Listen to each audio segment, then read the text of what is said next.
Bom, então continuando aqui nossas atividades, vamos para a nossa quinta aula hoje.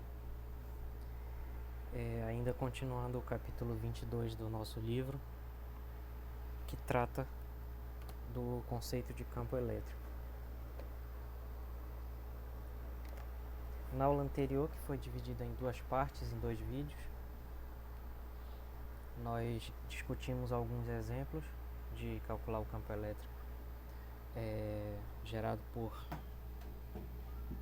um certo número de partículas e também por um anel carregado com uma distribuição uniforme de cargas. Então nós falamos também sobre o dipolo elétrico. Eu já falei em 2 aulas, por isso não vou repetir.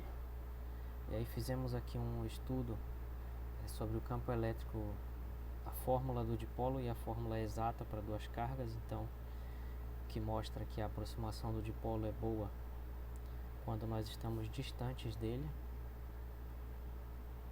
O campo gerado por N cargas, que é apenas uma generalização do princípio da superposição, que em termos práticos significa que para calcular um campo num ponto basta somar os campos gerados por cada uma das cargas naquele mesmo ponto. E aqui foi um exemplo.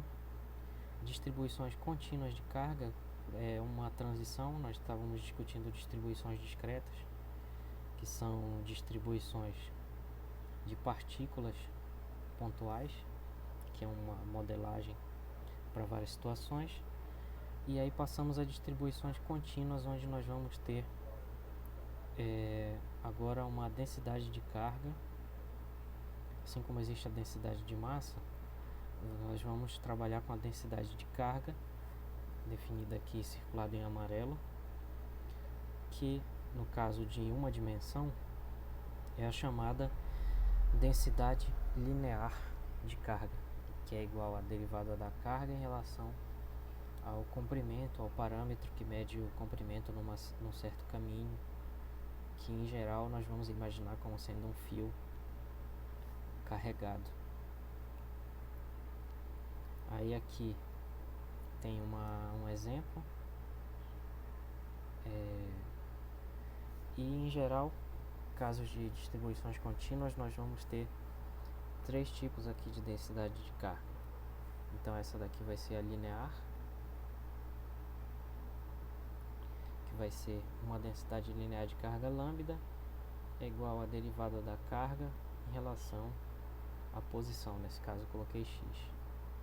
Aqui, no caso de uma distribuição em 2 dimensões, vai ser uma densidade superficial de carga, que é igual à derivada da carga pelo elemento de área, o elemento de superfície. Finalmente, uma densidade volumétrica, aqui é uma superficial, nesse caso.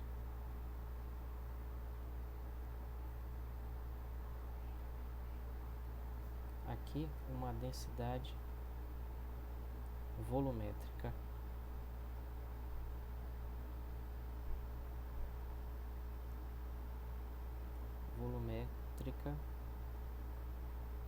que vai ser o ρ, que é igual à derivada da carga em relação ao elemento de volume, que diz, a linear diz como a carga se distribui ao longo de um comprimento, como esse exemplo aqui da esquerda. A densidade superficial, como a carga se distribui na superfície, essa figura do meio. E na figura da direita, a densidade volumétrica, que diz como a carga se distribui ao longo de um volume tridimensional. Então aqui é um caso em uma dimensão linear, aqui o superficial é em 2 dimensões, e aqui o volumétrico é em 3 dimensões. Nesse final de capítulo, vamos ver agora mais um exemplo de uma densidade. Já vimos em uma dimensão, vamos ver um exemplo em 2 dimensões. Então, em uma dimensão, vimos o campo do anel, que foi todos esses cálculos aqui. E aí chegamos nesse resultado, e eu ainda não apresentei esse gráfico, vou discutir esse gráfico. Bom, então aqui chegamos nesse resultado do campo elétrico gerado por um anel carregado uniformemente, onde R maiúsculo é esse raio, Esses números aqui embaixo não importam muito, porque eu fixei valores para as constantes, apenas para a gente ter uma visão geral do aspecto desse gráfico. Então é interessante notar que aqui, em cima do anel, diferente do campo gerado por uma carga pontual, boa tarde, João Vitor. Diferente do campo gerado por uma carga pontual, esse campo aqui não diverge na origem. Bom, então aqui temos o campo azul. Essa curva azul representa o campo exato gerado por um anel carregado aqui. Então vejam que ele não diverge na origem. Ele tem um aspecto semelhante a uma gaussiana aqui no início, e à medida que a gente se afasta, ele decai. Na verdade, esse máximo dele aqui é o raio. Bem, aqui está o raio do anel. Aqui é o centro do anel. Então, no centro do anel o campo é nulo. Sobre o anel o campo é máximo. E depois ele decai. O que faz sentido, porque o campo aumenta à medida que a gente se aproxima das cargas. É só imaginar o anel bem aqui. Então aqui está o centro dele. Quando a distância for igual ao raio, o campo vai ser máximo. Bom, e aí podemos fazer uma aproximação para Z muito maior que R, que trata simplesmente de desprezar esse termo R ao quadrado. Então, desprezando esse termo, o campo fica Z sobre o que sobrou, Z quadrado elevado a 3 meios. E aí aqui embaixo fica Z ao cubo, Z sobre Z ao cubo fica 1 sobre Z ao quadrado. Então, esse campo azul é o campo exato, e esse vermelho aqui é 1 sobre Z ao quadrado, que é a mesma coisa que uma carga pontual. Nesse caso, uma carga pontual cuja carga é igual à carga do anel completa.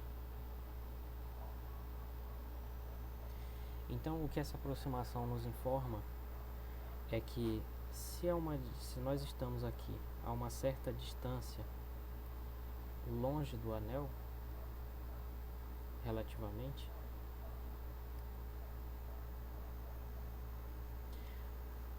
o anel se parece, na questão do seu campo elétrico, que está representado aqui nas curvas azul e vermelha. A vermelha é a aproximação. Então a aproximação se parece muito com o campo verdadeiro.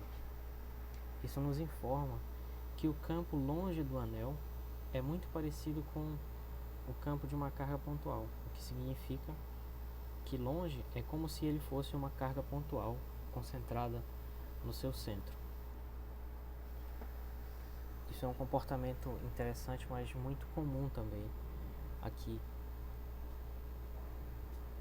esse tipo de distribuição.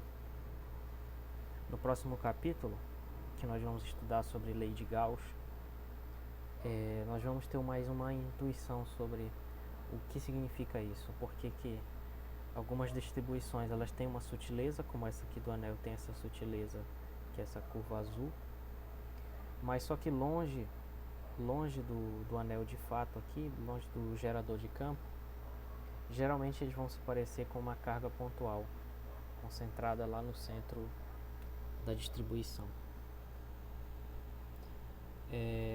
Fiquem à vontade aí para perguntar qualquer coisa relativa ao assunto ou ao plano de aula que eu mandei ontem, plano de curso.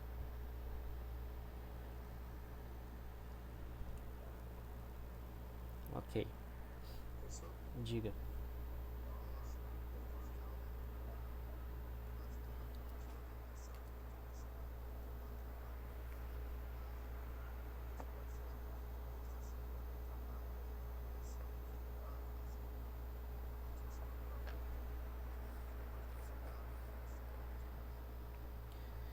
Eu vou estar à disposição aí para tirar qualquer dúvida. Eu só não vou poder dar a resposta, assim. Então eu vou dar uma indicação, ó. Isso aqui é tal coisa e tal. Tem um exemplo parecido em tal aula. Aí se tiver com um problema em algum cálculo, eu posso dar uma dica. Só não vou poder dar a resposta. É isso. Boa tarde, Marcos. Bom, então eu estava fazendo aqui uma revisão sobre o que nós vimos na semana passada. E também falei sobre uma aproximação aqui do campo gerado por um anel carregado. Agora vamos prosseguir com o assunto para finalizar o capítulo 22.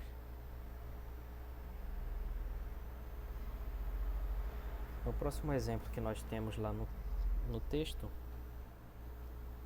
é do campo gerado por um disco carregado uniformemente.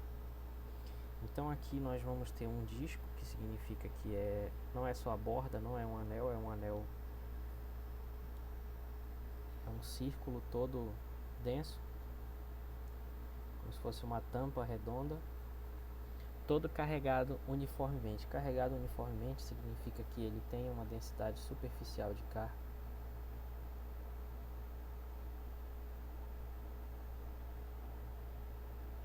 Densidade superficial de carga, só que essa densidade é constante, tá? Então, ao mesmo tempo, essa densidade de carga vai ser uma derivada da carga em relação à área, mas também vai ser a carga total dividida pela área total, certo?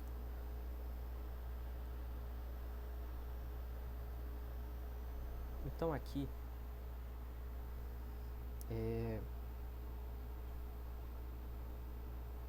o nosso elemento de campo vai ser feito assim.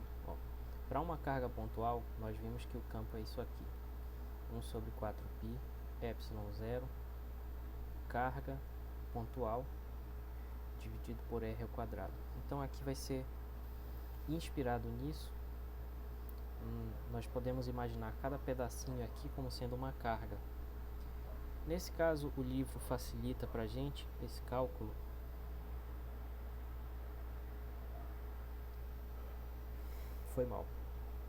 O livro facilita para a gente esse cálculo no sentido de que, em vez de usar uma integral dupla aqui para calcular esse campo, que seria a definição mais geral, nós usamos o resultado anterior, que é o campo do anel. Então nós imaginamos o disco como sendo composto de vários anéis concêntricos aqui. Eu vou preenchendo com anéis fininhos aqui, até que uma hora vai ter o disco completo. Essa é a ideia dessa integral. Bom, então nós vamos considerar aqui um elemento de campo, um DE, um campo pequeno, digamos assim, que vai atuar aqui. Esse DE que está representado aqui em cima na figura.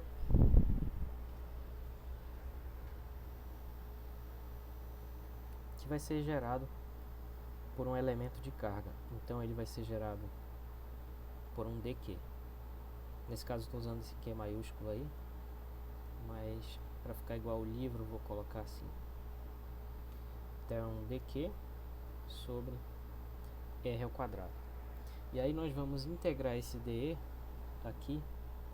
E quando a gente integrar, a gente vai ter o campo total E, que é o que nos interessa, certo? Então, antes de integrar, vamos trabalhar melhor com esse elemento de carga e com esse raio. Basicamente nisso que consiste o que foi calculado, tá? Mas aí o que acontece? Isso daqui seria para uma partícula que nós teríamos que trabalhar ainda com isso. Então não vamos fazer bem assim, vamos fazer como o livro fez, tá? Que é de um jeito mais fácil do que ir de novo até a origem de cada dq e etc. Que é o seguinte: o elemento de campo agora vai ser o elemento gerado por um anel, em vez de ser um elemento de área. Então vai ser o resultado que nós já calculamos na aula anterior. Vai ser 1 sobre 4π ε0 vezes z, que é essa altura entre o ponto onde se calcula o campo e o anel. Essa altura aqui é z sobre z ao quadrado mais r ao quadrado. Nesse caso não vai ser r. Lá r era o raio do anel. Então aqui, como o anel vai variar, nós vamos ter r no lugar aqui, que vai ser o raio de cada anel, que vai variar agora de 0 até r maiúsculo.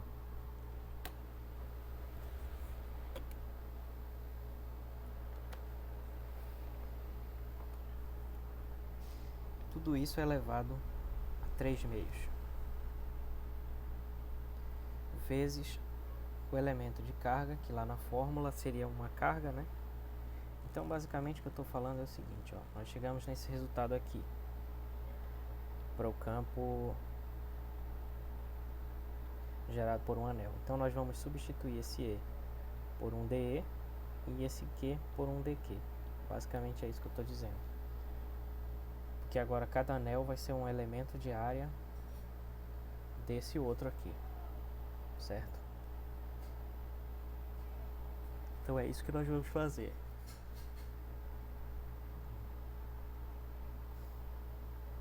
Bom, então, vamos ter isso aqui inicialmente.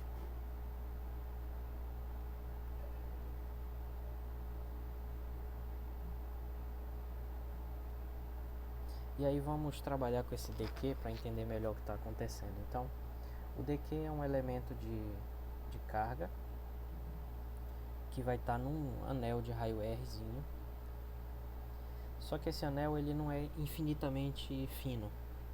Ele não é uma figura unidimensional, um círculo. Ele tem uma dimensãozinha aqui que nós vamos chamar de dr. Certo? E aí nós vamos integrar sobre esse dr, indo aqui desse ponto onde o r é igual a 0, até aqui onde o ponto onde o r é igual ao r maiúsculo, que é o raio do disco inteiro. Aliás, isso não fica aqui, fica aqui fora, né? Tá? Então, imagina aqui um pedaço. Melhor usar a figura anterior, senão vai ficar confuso. Bom, aqui na figura anterior, ó, o que nós temos é o seguinte: o disco tem um raio R maiúsculo aqui, e nós vamos integrar bem aqui, onde o R é igual a 0. Vamos passar aqui pelo valor de R do nosso elemento aqui, de área, até chegar aqui na borda, onde o raio é R maiúsculo.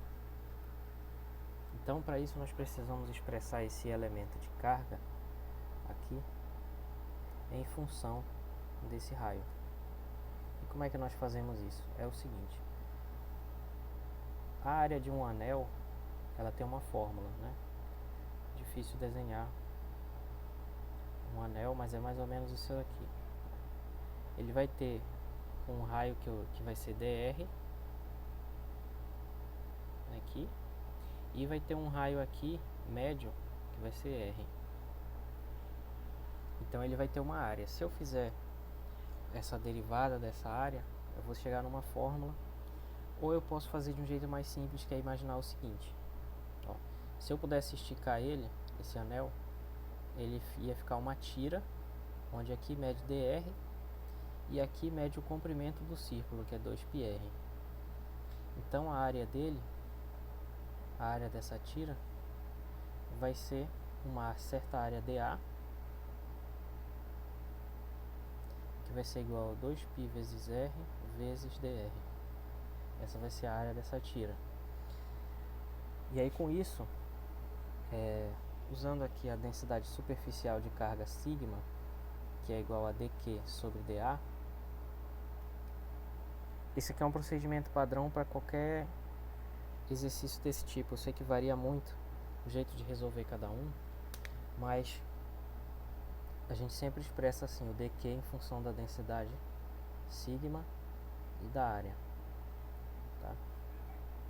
E aí, de posse dessa área que nós já encontramos, o dq fica igual a sigma 2π sigma vezes r vezes dr. Então agora que nós temos tudo em função dessa variável r, vamos poder calcular esse campo, tá? Então fica assim, ó, o dE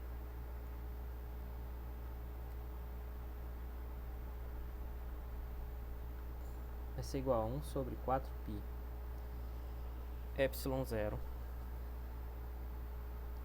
vezes z sobre z ao quadrado mais r ao quadrado elevado a 3 meios vezes o dq, que vai ser agora 2π sigma r dr. Aí aqui o nosso amigo Halliday faz o seguinte: ele não corta esse 2 aqui para facilitar na hora de integrar. Então aqui corta o π, aí sobram constantes aqui, 2 sigma.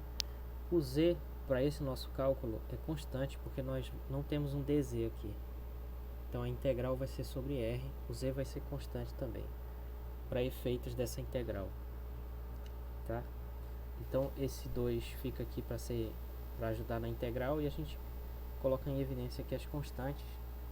Aí fica assim, sigma z sobre 4 epsilon 0 vezes o que sobrou, 2r dr, dividido por z ao quadrado mais r ao quadrado elevado a 3 meios. Então esse aqui vai ser o dE. Agora, para calcular esse campo do disco, nós só precisamos calcular essa integral.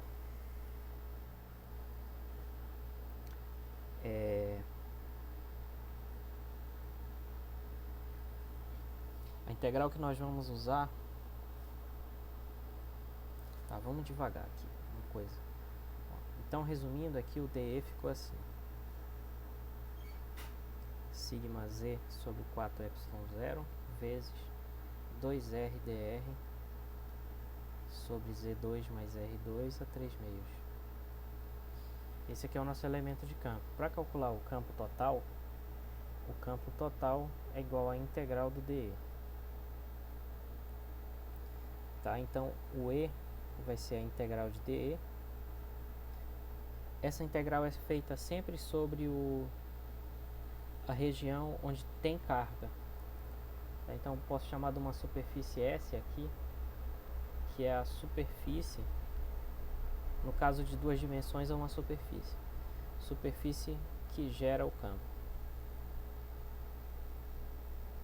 ou como a gente diz, é a superfície onde tem portadores de carga, tá? Então vai ser sobre essa superfície, que no caso é o disco. No exemplo, S é o disco, né? O disco de raio R, centrado na origem do eixo e etc, né? Só que nós reduzimos tudo isso a uma única variável, que é o R. Então, como é que nós podemos fazer para varrer toda essa área aqui até o R maiúsculo usando esse Rzinho? Nós fazemos simplesmente o R variar de 0 até o R maiúsculo. Fazendo isso, esse R vai varrer toda essa área do disco. Então aqui, essa integral sobre a superfície se reduz a uma integração simples e não uma integração dupla, devido ao modo como foi montado esse problema, como eu disse antes. Então aqui fica uma integral de 2r dr sobre z ao quadrado mais r ao quadrado elevado a 3 meios. E essa integral vai ser em r, indo de 0 até R maiúsculo. Certo? Bom, então vamos chamar essa integral aqui de I. E vamos fazer ela separada aqui do nosso problema para não bagunçar tudo.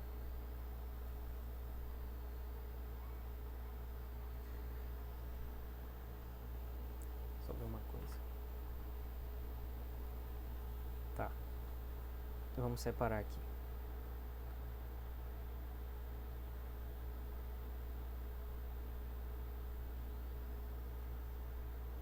Então vamos iniciar aqui o cálculo dessa integral.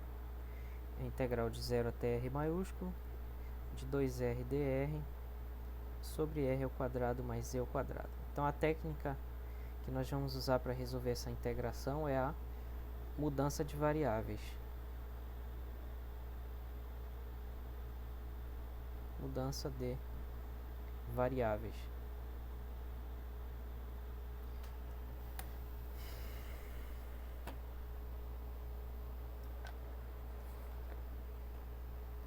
Porque eu percebo que se eu chamar essa parte de baixo aqui sem o expoente de um certo x, como está lá no livro, letra x maiúsculo, aqui em cima vai ter a derivada dele, ó.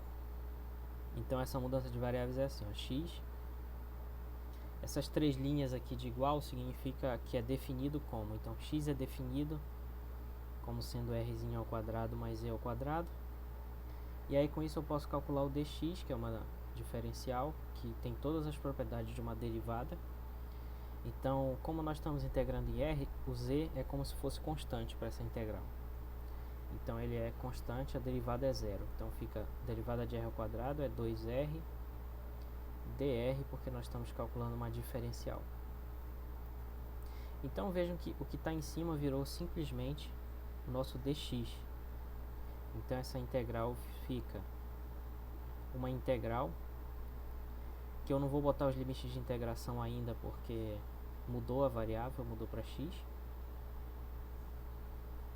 Mas ela varia de rzinho igual a zero até rzinho igual a r maiúsculo. E agora vai ficar dx em cima. E embaixo ficou x elevado a 3 meios. Tá? Então vejam que essa integral aqui não é tão complicada assim. Ela só precisa de uma mudança de variáveis. E depois ela vira uma integração de uma potência. Por quê? Porque agora a integral ficou integral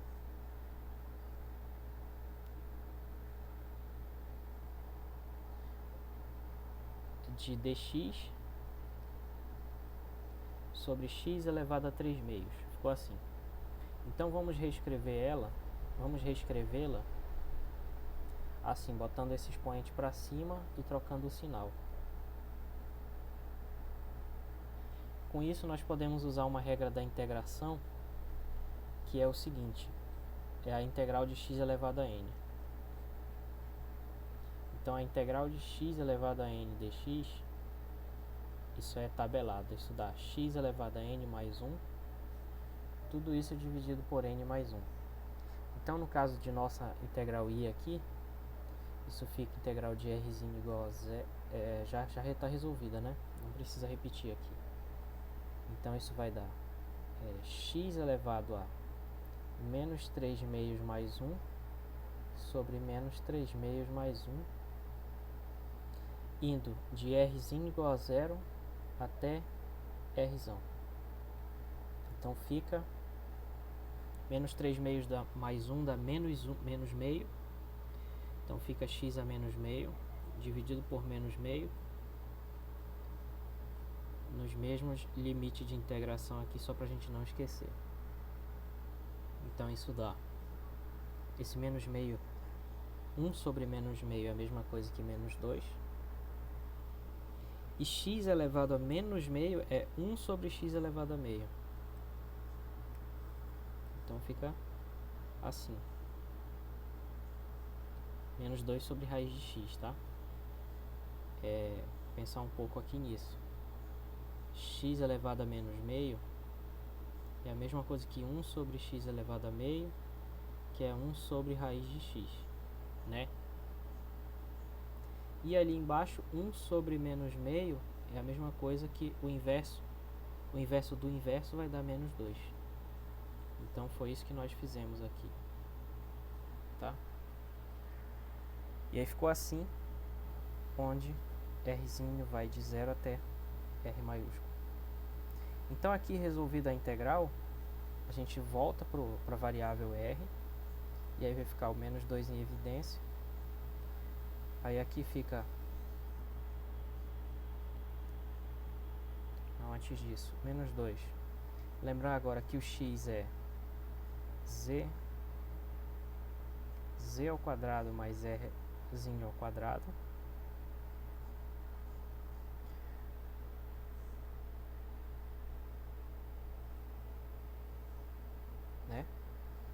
indo de R igual a 0 até R igual a R. Então aqui fica menos 2 em evidência. O primeiro termo é o de cima, né? Por causa do teorema fundamental do cálculo que a gente aprende lá em cálculo 1. Então aqui é o termo de cima menos o termo de baixo. E aí vai ficar 1 sobre... Lembrando que a variável é rzinho, então eu substituo por R maiúsculo. Fica z ao quadrado mais R maiúsculo ao quadrado, menos, substituindo R igual a 0. Então fica 1 sobre raiz de z ao quadrado. Está muito espaçoso. Menos 1 sobre raiz de z ao quadrado.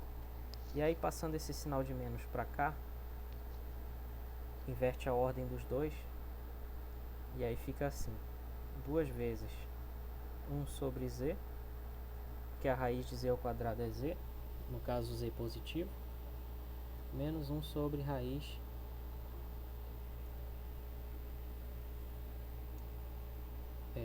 boa tarde. No caso, 1 sobre raiz de z ao quadrado mais r ao quadrado. Tá?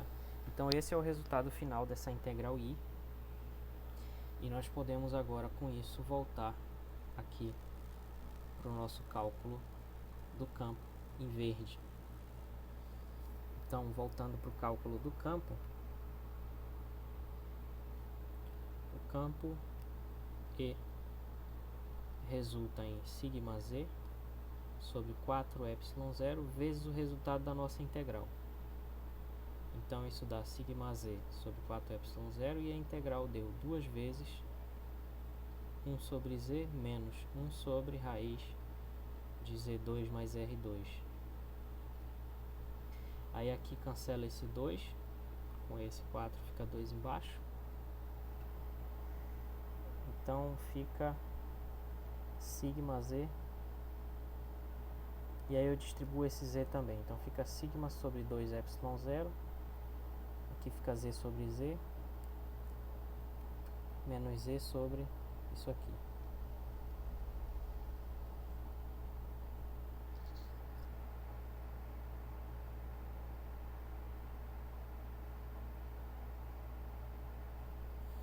Tá? Muito bem. Então, resultado final. Campo elétrico é igual a sigma sobre 2ε0 vezes 1 menos z dividido por raiz de z ao quadrado mais r ao quadrado. Tá? Esse aqui é o resultado final.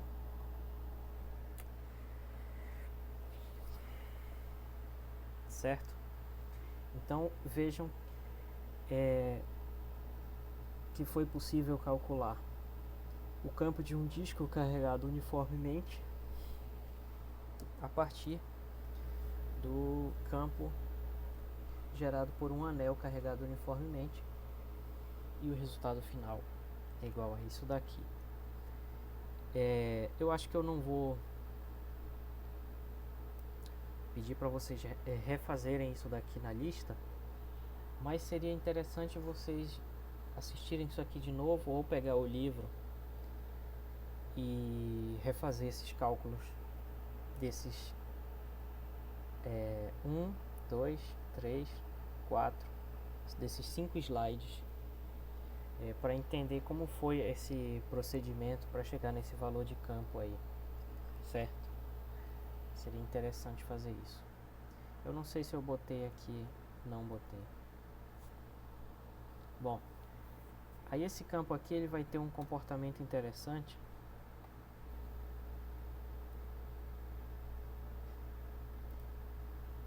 Que eu queria mostrar para vocês aqui num gráfico.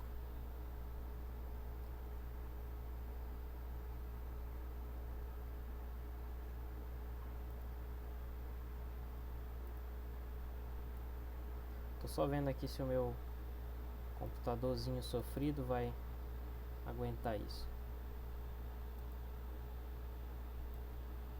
Bom, acho que estabilizou aqui. Bom, é o seguinte, ó, vamos plotar esse gráfico, supondo igual a 1 aquela constante. Acho que normalizou, agora eu vou poder usar aqui. Computador velho é assim mesmo, né? Bom, então aquela função, vamos supor que seja constante aqui, esse sigma sobre 2ε0, que seja igual a 1, só para a gente ter uma noção. Então esse campo vai ser 1 menos z sobre, vamos supor o rzão igual a 1 também, então sobre z ao quadrado mais 1, indo de z igual a 0 até 5, 4, 5. Então o comportamento dessa função é esse daqui. E ele tende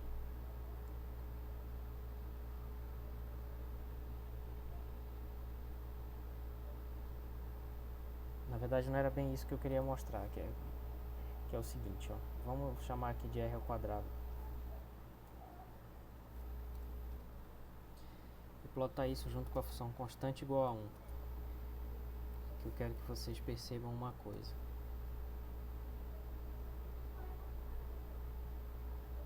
Aí ela não plotou aqui, mas vai dar tudo certo. Ó, então esse r é igual a 1. Quando o r é igual a 1, olha só, essa curva amarela é a função constante igual a 1 e essa curva azul é o campo gerado pelo disco. Agora o que acontece se eu aumento esse valor de r de 1 para 10? A curva vai mudando, ó. A curva vai se aproximando do 1. E se eu aumentar agora o r para 100, ela aumenta ainda mais. Se eu aumentar agora para 100.000, ela vai se aproximando cada vez mais, ó, porque aqui já está muito perto do 1. Eu acho que eu vou só ajeitar aqui uma coisa para vocês verem melhor. Não. Que é o seguinte.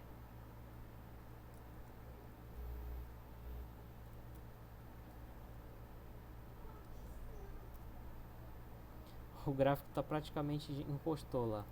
Agora está melhor de ver. É porque esse programa também não é perfeito. Vamos raciocinar de novo aqui do início. Olha, quando o raio era r igual a 1, esse campo azul era o campo gerado pelo disco, certo? Agora olha o que acontece se eu aumento esse raio. Então o que significa fisicamente aumentar o raio? Significa aumentar o tamanho do disco. Então olha o que acontece com o campo azul quando eu aumento o tamanho do disco. Se for para 2, se o raio dobrou, o campo vai aumentando aqui, certo? Porque o disco está aumentando. Então o que eu estou tentando fazer é o seguinte, pessoal. Bem aqui, a gente tem um disco com raio R igual a 1, né? E o campo dele vai ter um aspecto assim. Então esse aspecto significa que longe aqui do disco eu vou medir assim o campo dele, vai decaindo. E agora o que acontece se eu aumento o raio? Dobra. O raio vira R igual a 2 agora. Aí vocês estão vendo que a curva está se atenuando porque o campo está aumentando. É isso que eu estou tentando falar. E aí, o que será que acontece se esse campo aumenta muito? Se esse raio aumenta muito? Se o disco fica muito grande? Então vamos botar aqui 10. Ele vai se aproximando cada vez mais da constante igual a 1. Quando for 100, já está muito próximo. Então isso daqui é interessante fisicamente. É muito interessante. Porque se eu tiver um disco com um raio muito grande, produzindo um campo, e essa distribuição for uniforme, esse campo dele vai estar muito próximo de um campo constante. Vocês estão acompanhando aí, pessoal? Se eu aumentar o raio, o campo se aproxima de uma constante. Se o raio fosse agora 1000 vezes o original, é praticamente indistinguível. As duas curvas estão aqui, uma muito próximo da outra. Então, isso daqui é interessante fisicamente, porque dá um procedimento para se obter um campo aproximadamente constante. Então, o que isso nos leva? Isso nos leva à seguinte ideia, que se eu fizer um disco suficientemente grande aqui, suficientemente grande para as coisas que eu vou fazer, digamos que eu vou trabalhar aqui em cima dele. Então aqui em cima dele o campo vai ser aproximadamente constante. O E vai ser aproximadamente constante. Na verdade a palavra certa não é bem constante, é uniforme. Ele vai ser uniforme porque ele vai estar uniformemente distribuído aqui ao longo do espaço. Então esse exemplo do disco nos diz que um campo gerado por uma placa muito grande é um campo aproximadamente uniforme. E que constante é essa? Se a gente voltar aqui, matematicamente, agora pensando matematicamente, quando o R é muito grande, a gente traduz isso matematicamente dizendo que ele vai para o infinito. Só que nós, que não somos matemáticos, não precisamos do infinito aqui, na verdade. A gente usa isso como aproximação. Não só na física, nas engenharias e nas outras ciências que aplicam isso também, como a geologia e outras.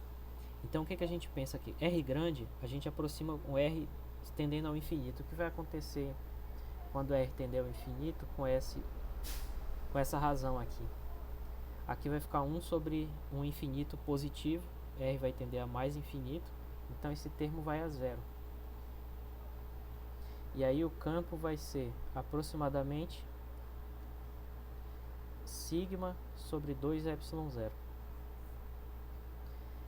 Então um disco com um raio muito grande, aqui um raio R grande, fisicamente, a gente traduz matematicamente aproximando o R por infinito. É o que a gente chamaria de infinito físico. Ele é tão grande que eu posso considerar infinito e posso considerar que o campo é aproximadamente constante. E aí o erro vai ser essa distância aqui entre a curva azul e a curva amarela. E quanto maior for esse raio do disco, mais próximo vai estar o campo dele desse campo constante, desse campo uniforme. E esse vai ser o caso da placa infinita, que muitas vezes a gente não entende quando está no livro por que isso é importante, né? Mas assim, a placa infinita é essa aproximação que eu estou discutindo. E qual é a utilidade dela? A utilidade dela, na prática, é para descrever capacitores. Porque no capacitor, que nós vamos estudar em detalhe depois, mas agora eu vou apenas fazer um breve comentário para fazer esse link. No capacitor nós temos aqui duas placas, certo? Onde essas placas são carregadas. Então aqui vai ter um polo positivo, aqui vai ter um polo negativo do lado direito. E aí tem inúmeras maneiras da gente carregar esse capacitor, que significa o seguinte: aqui o polo positivo e o polo negativo, quando tiver uma fonte ligada, eles vão fazer com que aqui do lado de direito se acumule cargas positivas e do lado direito cargas negativas, certo? E quando fizer isso, a gente vai ter duas placas. Essa foto de cima é para vocês verem que existe sim um capacitor de placa paralela, não existe só capacitor circular. Então aqui, ó, quando a gente tiver duas placas, por isso que o símbolo do capacitor no circuito é esse, duas placas paralelas. Quando a gente tiver assim duas placas, ó, aqui vai ser gerado um campo positivo que vem para cá, se tiver uma densidade positiva. E se eu botar uma outra placa negativa aqui, sigma menor que zero? Bom, em qualquer caso o campo vai ser sigma sobre 2ε0, que é a aproximação da placa infinita. Então aqui no primeiro caso, quando a densidade é positiva, o campo é positivo também, né? Eles têm o mesmo sinal. Quando a carga é negativa, o campo é negativo. Então o campo negativo aponta na direção da placa. Então aqui vai ser assim, e aqui vai ser assim, apontando para a esquerda. Então vejam que aqui no meio existe uma espécie de colaboração entre os dois. entre o campo de densidade positiva entre a placa de densidade positiva e a placa de densidade negativa, de tal modo que aqui no meio vai ter um campo que vai apontar da esquerda para a direita. Então aqui entre as duas placas vale essa aproximação da placa infinita, certo? É claro, aqui fora o campo vai ser assim, devido às pontas, devido ao fato dela não ser infinita, o campo vai ser assim, vai ter essas curvas, e aqui vai ser assim também. Mas o que nos interessa, para efeitos de entender como se carrega o capacitor e como ele descarrega, interessa aqui no meio, e aqui no meio vai ter essa soma de campos que vai fazer com que o campo aponte da esquerda para a direita. Então o campo aponta aqui no desenho da placa positiva para a placa negativa. Então ele vai apontar assim, nesse sentido vai apontar o campo E, aqui. E esse campo é o que a gente chama de campo uniforme, tá? Então, muito interessante isso aqui. Sai como resultado do campo do disco. Tem outro jeito de calcular isso, mas aí eu acho que fica mais para um curso de eletromagnetismo mesmo, específico, né? Porque o Rayleigh daí facilita a nossa vida no momento em que ele calcula primeiro o campo do anel, usa isso para calcular o campo do disco e usa isso para falar do disco infinito. Então, muito bacana, né? Bom, nós vamos discutir mais essa questão de capacitores e circuitos na segunda parte, depois que a gente terminar de estudar o campo elétrico. Alguém quer perguntar alguma coisa em relação a isso aqui que eu falei? Só tem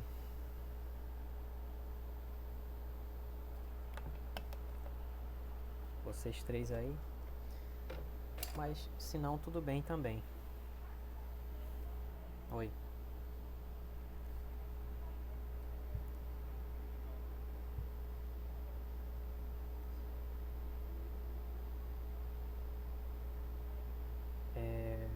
Eu acho que é possível sim, mas aí tem que levar em consideração outras coisas.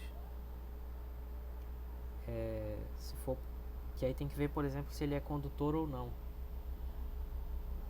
Nesse caso eu acho que só vai nos interessar mais aqui o que é condutor. Então se fosse volumétrico, por exemplo, se fosse uma barra, em vez de uma placa delgada, né, uma placa fina, se fosse uma barra aqui, se ela for carregada positivamente, deixa eu levar aqui para aqui tem mais espaço. Se fosse duas barras em vez de duas placas, né, aqui vai ser volumétrico. Se a gente fosse construir um capacitor assim, sendo isso aqui condutores, nós vamos discutir isso depois, mas as cargas se acumulam aqui na superfície. Então o raciocínio vai funcionar da mesma forma, porque no fundo as placas as cargas vão estar acumuladas numa placa fina. E aí o nosso modelo continua válido, né? É a mesma coisa que na outra, as cargas negativas vão se acumular aqui na superfície, se for um material condutor, que geralmente é o que nos interessa, falando pelo menos disso aqui.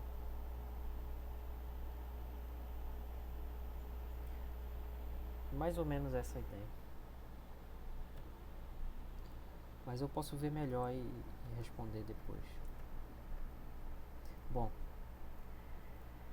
agora precisamos discutir como fica uma partícula e um dipolo sujeitos a um campo elétrico. Então aqui nós vamos mudar um pouco a perspectiva.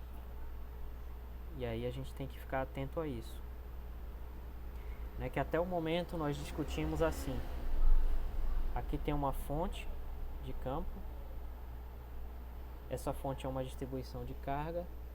E essa fonte gera um campo. Foi isso que nós estudamos até aqui. E em vários exemplos. Carga pontual, duas cargas, dipolo, anel e disco. Agora nós vamos nos deparar com uma outra situação, que é o seguinte: alguma coisa gerou um campo elétrico aqui, que tem um certo aspecto, né? Vamos supor que ele aponte para cá, para cá. Isso aqui é o que nós chamamos de campo elétrico externo. É dado um certo campo elétrico aqui. O problema, a situação física, o que nós estivermos calculando aqui vai dar um campo elétrico. E aí, inserido, imerso nesse campo elétrico, sujeito a esse campo elétrico, vai estar aqui uma partícula de carga Q. Qual vai ser o resultado disso?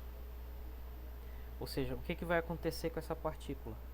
Como a gente diz na física, qual vai ser, e em outras ciências, lógico, qual vai ser a evolução temporal desse sistema físico, né? Essa partícula sujeita a esse campo. Como é que a gente faz isso? Bom, aí a gente não sai do eletromagnetismo, mas a gente vai introduzir uma perspectiva mecânica agora, porque vai nos interessar o movimento e não apenas o campo elétrico. Então, para introduzir essa perspectiva mecânica, nós introduzimos a segunda lei de Newton, porque esse é o eletromagnetismo clássico. E a segunda lei de Newton, que diz que a força é igual a massa vezes a aceleração, né? Então, como é que fica isso? Então a gente vai ter uma equação aqui assim: força igual a massa vezes a aceleração. Então isso daqui é dinâmica. É uma lei dinâmica, ou seja, é uma lei de movimento, de causa e efeito de movimento. Então ela é uma lei mecânica. E aí a gente vai estudar essa mecânica relacionando essa força. Essa força é o link. Por quê? Porque a força é igual a carga vezes o campo. Simplesmente porque o campo foi definido antes como sendo... Coloquei aqui no cantinho em cima. O campo foi definido como sendo força sobre carga. Então, lógico, se eu sei calcular o campo, eu posso obter a força de volta.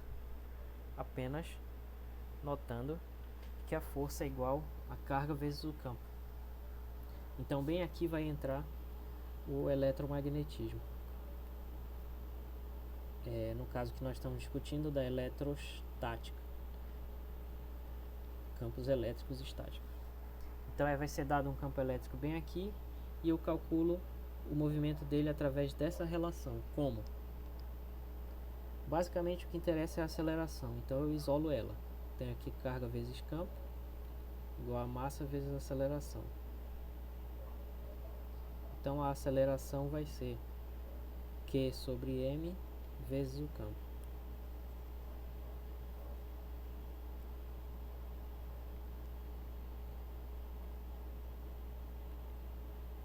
Então é assim que eu estudo como uma partícula se comporta no campo elétrico externo, através dessa ligação entre a eletrostática e a mecânica, que é feita pela segunda lei de Newton, força igual a massa vezes a aceleração. Certo? Então, uma coisa que poderia acontecer, por exemplo, que é um exemplo que tem lá no Halliday, é o seguinte: aqui tem um dispositivo qualquer, aqui, né? Vamos imaginar um capacitor gigante para facilitar nossa cabeça, aqui, que gera um certo campo elétrico aqui, uniforme. Uniforme quer dizer que esse E é constante. Vamos supor que aqui seja um eixo X e aqui seja um eixo Y. Então esse campo E, vamos supor que aqui seja um E0 constante. Então esse campo E vai ser essa constante E0 vezes J chapéu ou Y chapéu, tanto faz, né? Aí é jogada uma partícula bem aqui, com uma certa velocidade inicial V0. Aí é dado o seguinte, essa partícula ela tem, aqui da partícula, ela tem uma massa de 10 a menos 31 kg. Ela tem uma carga igual a uma carga menos uma carga elementar. E ela tem uma velocidade inicial, digamos, de 290 mil km por segundo. Ou vou botar assim, notação científica. 2,9 vezes 10 a oitava metros por segundo. Então, como é que a gente calcula o que vai acontecer com essa partícula, a evolução temporal dela? Bom, como o campo só atua no eixo Y, o movimento no eixo X vai permanecer com essa mesma velocidade inicial. É como se fosse um lançamento oblíquo. Vocês já devem ter estudado, né? A velocidade x aqui permanece constante. Mas como essa força atua no eixo y, a gente tem que calcular uma deflexão que a partícula vai sofrer aqui no eixo y, que pode ser para cima ou para baixo. Boa tarde, Paulo. Então calculamos essa deflexão através da fórmula que está aqui, que é da aceleração. Tá?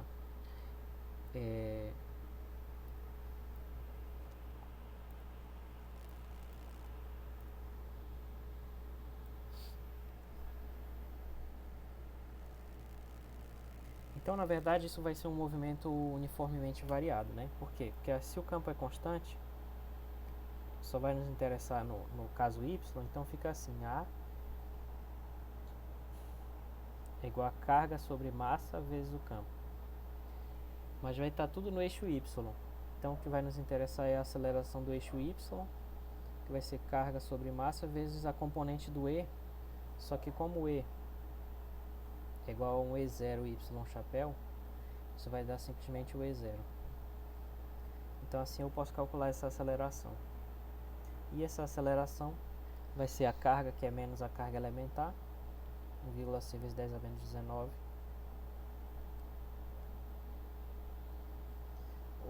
A massa, que é 10 a menos 31 kg. E o campo elétrico E0, que é um dado do problema. Então, isso vai dar menos 1,6 vezes 10 elevado a 31 menos 19. Dá 12, né? E0. Essa vai ser a aceleração. Então, vejam que é uma aceleração negativa. E aí a gente está numa situação assim, onde o y está aqui, o x está aqui. A partícula sai daqui. Então, uma aceleração negativa significa que ela vai ser desviada para cá. Onde o campo elétrico está no fundo. O campo elétrico está aqui no fundo, apontando para cima. Então, vejam só. Essa partícula é mais ou menos um elétron, não é? O elétron tem essa carga 1,6 vezes 10 a menos 19 aqui. Negativa, tem uma massa mais ou menos 10 a menos 31 kg. Então, o que eu estou dizendo é o seguinte. Se tiver um campo apontando para cima, aqui, o elétron vai ser desviado para baixo. Por quê? Porque a carga dele é negativa, então ele vai apontar aqui para baixo, ele vai ser acelerado para baixo. Então, da mesma forma, aqui se tivesse esse campo elétrico e eu jogasse uma partícula positiva, que aqui é um elétron que é negativo, se eu jogasse agora um próton, que é positivo, ele ia ser repelido pelo campo, né? Porque o campo aqui ia ser positivo. Então a aceleração ia ser positiva, é isso que nós estamos discutindo. A aceleração aqui vai ter o mesmo sinal do campo. Essa aceleração aqui. Então agora o próton seria desviado para a direita. Então é mais ou menos assim que a gente procede para estudar o campo gerado, aliás, a trajetória de uma partícula sujeita a um campo elétrico externo. Não vou muito além disso aqui, na verdade. Perguntar talvez algo parecido com isso no exercício. Por quê? Porque digamos agora que o campo elétrico seja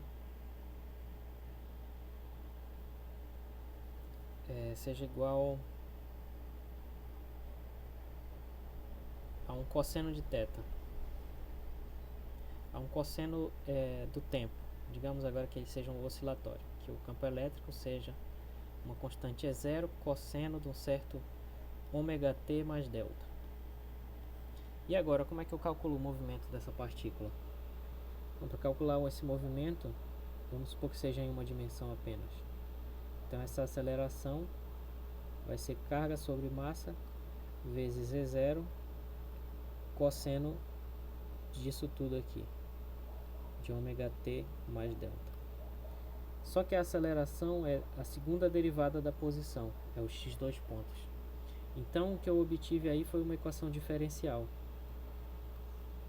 Quanto mais complicado for o campo aqui, mais complicada vai ser essa equação diferencial. Então, como nosso objetivo aqui não é ficar resolvendo um monte de equação diferencial, eu vou discutir apenas esse caso aí da aceleração constante, que já dá para ter uma intuição interessante de que, por exemplo, se o campo aponta da direita para a esquerda, uma partícula negativa, carga negativa que vem transversalmente aqui vai ser desviada para cá, enquanto que uma partícula positiva vai ser desviada para cá. Essa é a nossa intuição aqui que nos interessa agora, tá? Outra questão,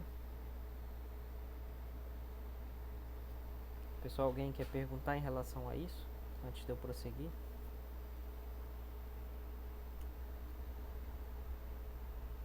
Não? Fiquem à vontade sempre, tá? Bom, então vamos falar sobre o dipolo agora sujeito a um campo elétrico. O dipolo vai ser um pouquinho mais um pouquinho diferente, porque o dipolo é feito de duas cargas, lógico, dipolo, né? Então, se ele for sujeito a um campo elétrico externo, que é o que está desenhado ali, aqui em roxo, estou desenhando esse campo elétrico externo, o dipolo ele tem duas partículas, então isso vai fazer com que ele não possa mais ser visto como uma única partícula, de tal modo que não interessa a posição que ele esteja aqui, ele vai sempre sofrer um torque. Por que um torque? Porque se bem aqui a carga é menos Q e bem aqui é mais Q, apesar do campo ser uniforme, a força que vai atuar sobre cada partícula não vai ser a mesma. Bem aqui, como a carga é positiva, carga mais Q aqui, como a carga é positiva, a força vai atuar no mesmo sentido do campo. Então vai ter uma força F+. Mas bem aqui, a força atuando sobre a carga negativa vai ter o sentido oposto, por causa lá da lei de Coulomb. Então aqui vai ter uma força F- para cá. Então um sistema que tem aqui duas cargas, ele vai ter essas forças concorrentes. Uma vai puxar para lá e outra vai puxar para cá. E isso gera uma rotação. Uma rotação em torno do centro de massa desse sistema, que, como a gente supõe aqui um modelo mais simples possível, vamos supor que está aqui no meio, esse centro de massa. É esse CM da figura, centro de massa. Então, como a gente supõe isso, vai se produzir uma rotação. E assim como a força descreve a translação, quem descreve a rotação é o torque. Então, vai ocorrer uma rotação. Uma rotação do dipolo.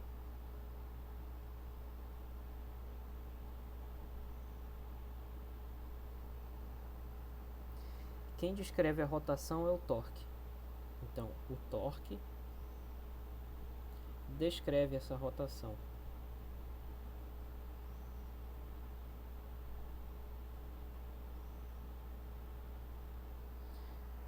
Então, para entender como vai funcionar essa rotação, nós temos que calcular esse torque. E é isso que nós vamos fazer, pessoal. Vou pedir uma licença aqui de 1 minuto, que eu preciso beber água rapidinho. Já volto.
Bom, pessoal, desculpem aí a pequena ausência.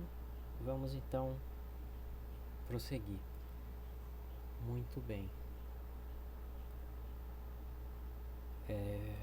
Ok. Então, como o torque é em física 1 e a gente já está em física 3, talvez vocês não tenham ouvido falar muito disso recentemente. Então eu vou primeiro lembrar um pouquinho esse conceito. Então é o seguinte. Em qualquer rotação vai ter aqui um eixo, que vai ser o eixo da rotação, né? Onde aqui vai ter um certo ponto ao redor desse eixo, e esse ponto vai descrever aqui a sua rotação, que vai ser um círculo, né? Então aqui, para localizar esse ponto em relação ao eixo, a gente usa um vetor, que é um vetor R. E sobre esse ponto, o que vai provocar essa mudança de rotação vai ser uma força, né? Porque talvez vocês lembrem de física 1, da conservação do momento angular, né? Se tiver tudo aqui, digamos assim, em ordem, se tiver tudo simples, não tiver nenhuma força atuando e esse ponto estiver rotacionando, é porque simplesmente ele está mantendo a conservação do momento angular dele. E vai manter a velocidade também, se não mudar esse raio, né? Ou a forma dele. Mas vamos supor agora que essa rotação vai mudar.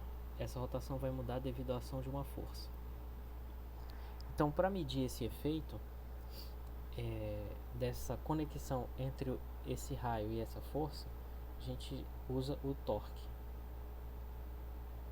Então o torque é uma grandeza vetorial, representado no caso desse livro por essa letra tal, que é igual ao produto vetorial entre essa posição R e a força F. Tá?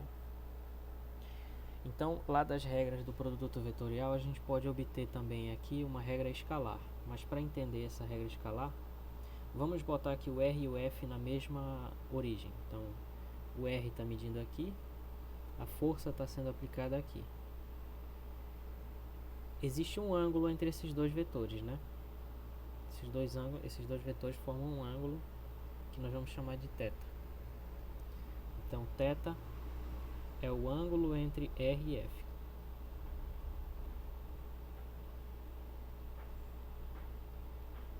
Através desse ângulo, nós temos uma fórmula lá.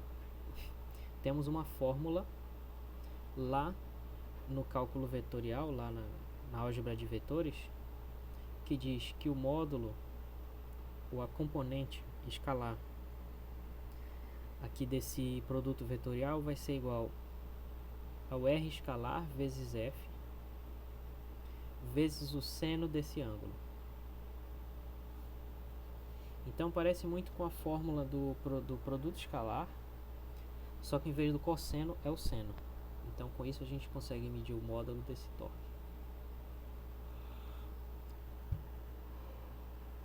Tá? Então só para lembrar aqui um pouco, e o torque é o que mede a variação de momento angular. Certo? Então aqui no nosso caso, como tem um campo elétrico externo, esse campo elétrico externo vai aplicar uma força sobre as partículas e essa força vai gerar um movimento. Então nesse caso há a presença de um torque. Se tivesse apenas o dipolo girando sem um campo elétrico de fundo,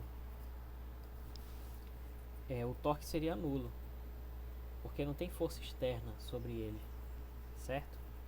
Então o torque aparece quando tem força externa, que provoca uma variação no modo como o objeto rotaciona, ou se ele estava parado antes de mudar o estado de repouso dele. Certo? Então isso aqui é uma pequena lembrança sobre o que é torque. E aqui vamos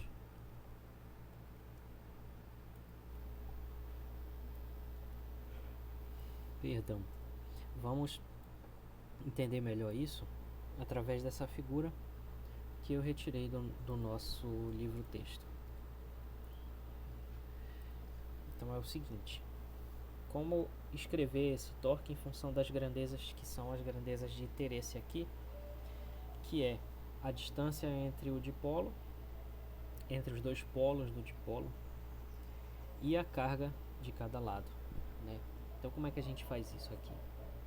Bom, tem um jeito bem rápido e tem o jeito que o livro fez. Desculpa.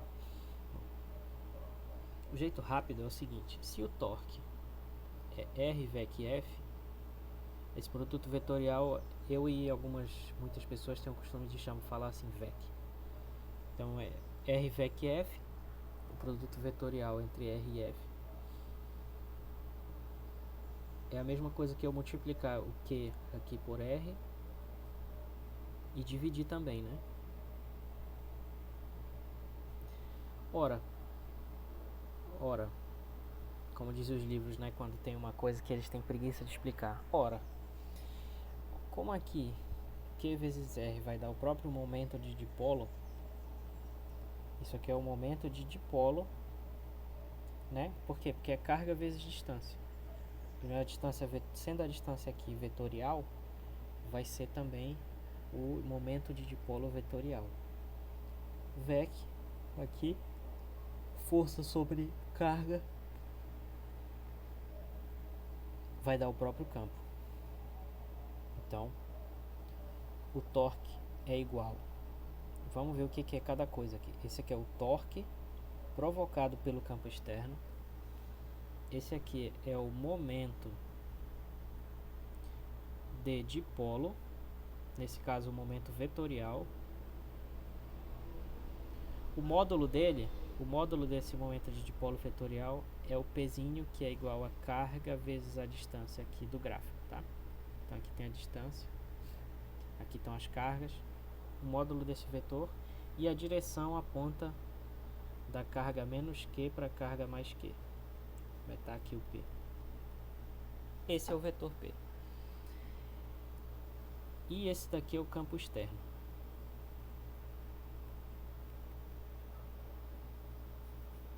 Certo? Então, vai ser basicamente isso. O campo externo vai ser o produto vetorial entre o momento de dipolo e o campo externo. Só que aqui, pessoal, tem um detalhezinho, tá? Chegamos então nessa forma.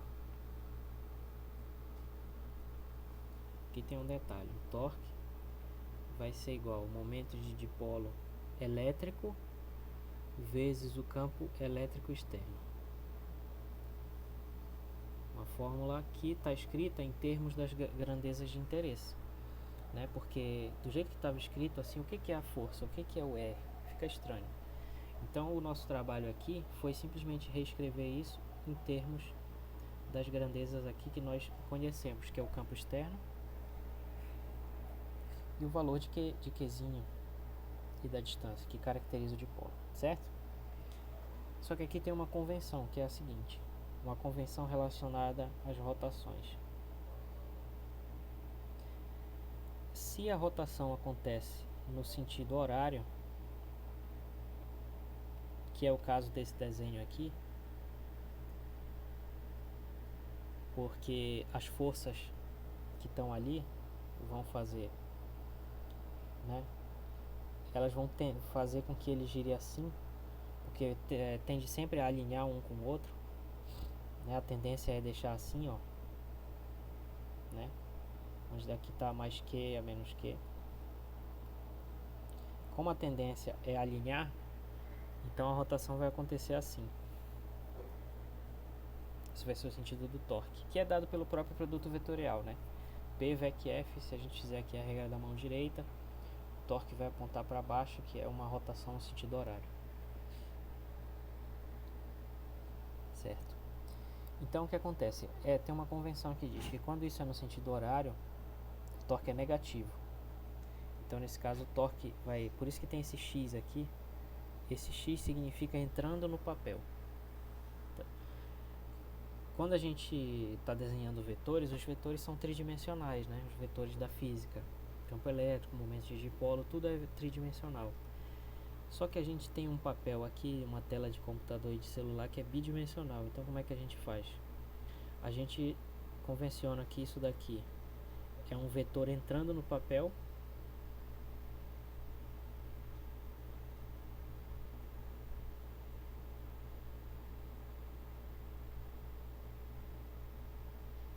e que esse aqui da bolinha é um vetor saindo do papel.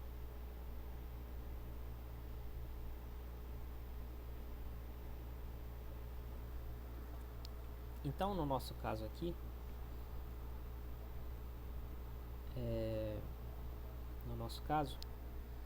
quando for uma rotação no sentido horário, o torque vai estar entrando no papel. Por isso que aqui no livro tem esse X aqui, que eu acabei, na verdade, cobrir aqui embaixo, mas é esse torque aqui embaixo, ó. Se você fizer a regra da mão direita, se eu tivesse com a câmera aqui poderia mostrar agora, mas se fizer a regra da mão direita, você vai ver que P vetorial E vai dar um vetor entrando no papel. Então, nós vamos ver essa convenção aqui dessas duas bolinhas, vai ser importante quando a gente for estudar campos magnéticos, por exemplo. Uma partícula sujeita a um campo magnético, etc. Porque o campo magnético envolve muito produto vetorial.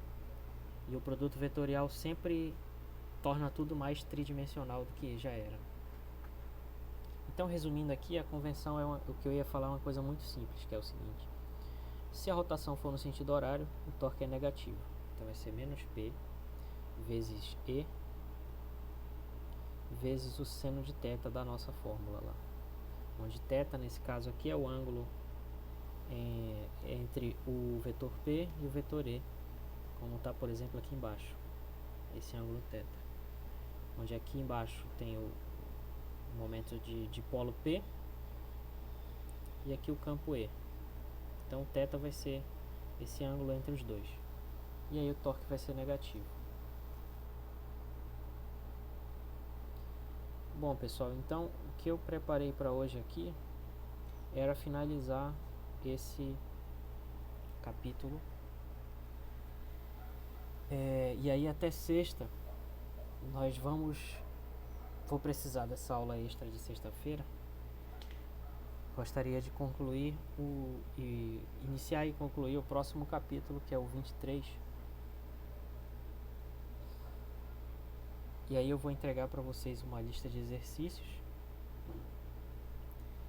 E na segunda-feira eu vou fazer uma aula de exercícios envolvendo esses 3 capítulos. Tá bom? Então minha ideia é essa. Com isso aqui, a gente finaliza esse capítulo 22. Depois disso, Halliday faz uma discussão sobre a energia do dipolo, mas eu não vou falar de propósito. Vou deixar para falar isso depois, porque eu acho que não é o momento, já que depois tem um capítulo sobre outro assunto e só então tem no capítulo 24 lá sobre potencial elétrico. Então quando a gente discutir sobre potencial elétrico eu volto para falar isso que está aí no finalzinho, que é a energia do dipolo, tá? Então pessoal, tem mais alguma questão que vocês queiram discutir? Ficou alguma dúvida em relação a isso daí?